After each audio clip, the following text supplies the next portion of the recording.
10 টাকা। হ্যাঁ, এই দুর্মূল্যের বাজারে 10 টাকা এখন কি হয়? এই মুহূর্তে দাঁড়িয়ে একটা 10 টাকার বিস্কুটের প্যাকেট কিনতে গেলেও আগে জানতে হয় দাম বেড়েছে কিনা। 10 টাকার মূল্য এখন এমনই। তবে এই 10 টাকা নিয়ে যদি কাউকে সরকারি চাকরি থেকে বরখাস্ত করা হয়, অবাস্তব ভাবছেন? না, এটা অবাস্তব না, এটা একেবারে সত্যি ঘটনা। এই ভিডিওতে দেখাবো নারায়ণ নায়ার নামে এক হতভাগ্য রেলকর্মীর কাহিনী। 20 বছরের উপর চাকরি থেকে বরখাস্ত, সেই সঙ্গে দীর্ঘ 25 বছরের আইনি লড়াই, এর সঙ্গে যুক্ত মান সম্মান। সামান্য 10 টাকার জন্যই চাকরি থেকে বরখাস্ত হতে হয়েছিল রেলকর্মী নারায়ণ নায়ারকে। অবশেষে 25 বছর পর এসে দেখা গেল সেই অভিযোগ সম্পূর্ণ ভিত্তিহীন। নারায়ণ রেলের টিকিট বুকিংয়ের কাজ করতেন। 2002 সালের 4 জানুয়ারি মধ্যপ্রদেশের শ্রীধাম রেল স্টেশনের টিকিট কাউন্টারের ডিউটিতে ছিলেন তিনি। অন্যান্য দিনের মতো বেশ কিছু যাত্রী তাঁর কাছে টিকিট কাটতে আসেন। সেই সময় কম্পিউটারের প্রচলন ছিল না বললেই চলে, আর অনলাইনের টিকিটের তো কোনো কথাই নেই। সেই কারণেই সেই সময় রেলের সাধারণ কাউন্টারগুলিতে মানুষের ঠিক থেকে ভিড় দেখা যেত। এখন অবশ্য সেই চিত্রটা পাল্টে গিয়েছে তেমনটা নয়। ওই দিন প্রচণ্ড ভিড় ছিল, টিকিট কাটার লাইনও ছিল বিশাল। কেউ যাতে ট্রেন মিস না করেন সেই চাপও ছিল নারায়ণের ওপর। তাই তিনি একা হাতে যত দ্রুত সম্ভব যাত্রীদের টিকিট কেটে দিচ্ছিলেন। এরই মধ্যে ভিজিলেন্স দলের সদস্যরা ছদ্মবেশে সেই টিকিট কাউন্টারে এসে হাজির হন। তাদের একজন নারায়ণের কাছে টিকিট কাটেন। এরপরই সেই ছদ্মবেশী যাত্রী অভিযোগ করেন নারায়ণ নায়ার জেনে বুঝেই তাকে 31 টাকার পরিবর্তে 21 টাকা দিয়েছে, মানে 10 টাকা কম দিয়েছেন। নারায়ণ সেই সময় বারবার বলতে থাকেন প্রচণ্ড ভিড়ের চাপে হয়তো ভুল হয়ে গিয়েছে, কিন্তু কেউ তার কথায় কর্ণপাত করেনি। ভিজিলেন্স দলের সদস্যরা এটাও দাবি করেন যে নারায়ণ নায়ারের কাছ থেকে 485 টাকা পাওয়া গিয়েছে।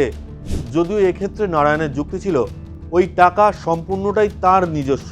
অসুস্থ স্ত্রীর ওষুধ কেনার জন্যই ওই টাকা তিনি নিয়ে এসেছিলেন ডিউটিতে। এর সঙ্গে আরও একটি অভিযোগ তোলা হয়। ভিজিলেন্স দলের তরফে বলা হয় মেঝে থেকে টিকিটের একটা গোটা বান্ডিল পাওয়া গিয়েছে। যদিও নারায়ণের বক্তব্য ছিল ওই টিকিটের বান্ডিল সম্পর্কে তিনি কিছুই জানেন না, আর তিনি ছাড়াও টিকিট কাউন্টারে অনেকে কাজ করেন। তবুও অভিযোগপত্রে টিকিটের বান্ডিল উদ্ধারেও নারায়ণকে মূল অভিযুক্ত হিসেবে ধরা হয়। এছাড়াও ক্যাশ কাউন্টারের যখন টাকা পয়সার হিসাব মেলানো হয় তখন সেখানে হিসেবের গরমিল ধরা পড়ে বলে অভিযোগ। প্রথমে টাকার পরিমাণ বলা হয় 799 টাকা, পরে তা কমে দাঁড়ায় 120 টাকায়। যখন সঠিকভাবে হিসাব নিকাশ হয় তখন সেই গরমিলের পরিমাণ দাঁড়ায় মাত্র 7 টাকায়।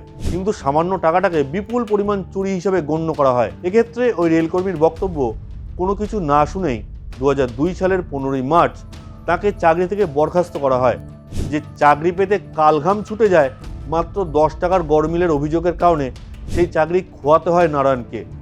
পরে তিনি অ্যাডিশনাল রেলওয়ে ডিভিশনাল ম্যানেজারের কাছে আপিল করেন, তবে বিধি বাম, সেখান থেকেও কোনো স্বস্তি পাননি নারায়ণ। এরপর জবলপুরের সেন্ট্রাল অ্যাডমিনিস্ট্রেটিভ ট্রাইব্যুনাল বা ক্যাটের কাছে আবেদন করেন নারায়ণ। ট্রাইব্যুনাল নারায়ণের আবেদনের মান্যতা দিয়ে তাকে সমস্ত অভিযোগ থেকে মুক্ত বলে ঘোষণা করে। এটা 2004 সালের ঘটনা। তবে গল্পের এখানেই শেষ নয়। ট্রাইব্যুনালের ওই রায়ের পর মধ্যপ্রদেশ হাইকোর্টের দ্বারস্থ হয় রেল কর্তৃপক্ষ। প্রায় 22 বছর ধরে মধ্যপ্রদেশ হাইকোর্টে ওই মামলার শুনানি চলে। অবশেষে গত 7ই এপ্রিল এই মামলার চূড়ান্ত রায় সামনে এসেছে। অর্থাৎ প্রায় 25 বছর ধরে হাইকোর্টে সামান্য 10 টাকা গরমিলের একটা মামলা চলল।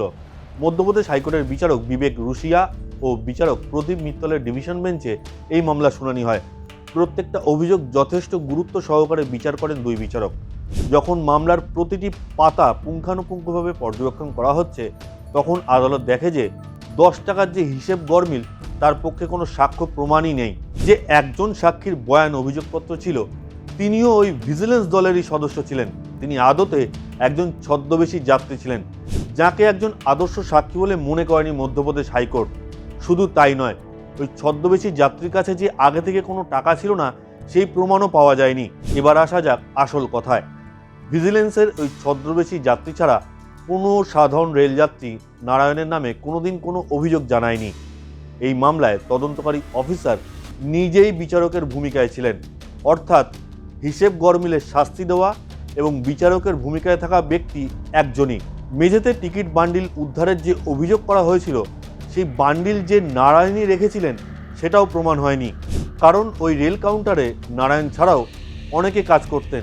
এছাড়াও 799 টাকার যে গড়মিলের অভিযোগ উঠেছিল সেখানে দেখা যায় গড়মিলের পরিমাণ মাত্র 7 টাকা।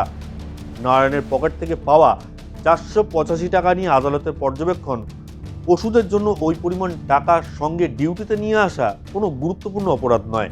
শেষে ট্রাইব্যুনালের রায় বহাল রেখে রেল কর্তৃপক্ষের আবেদন খারিজ করে দিয়েছে মধ্যপ্রদেশ হাইকোর্ট।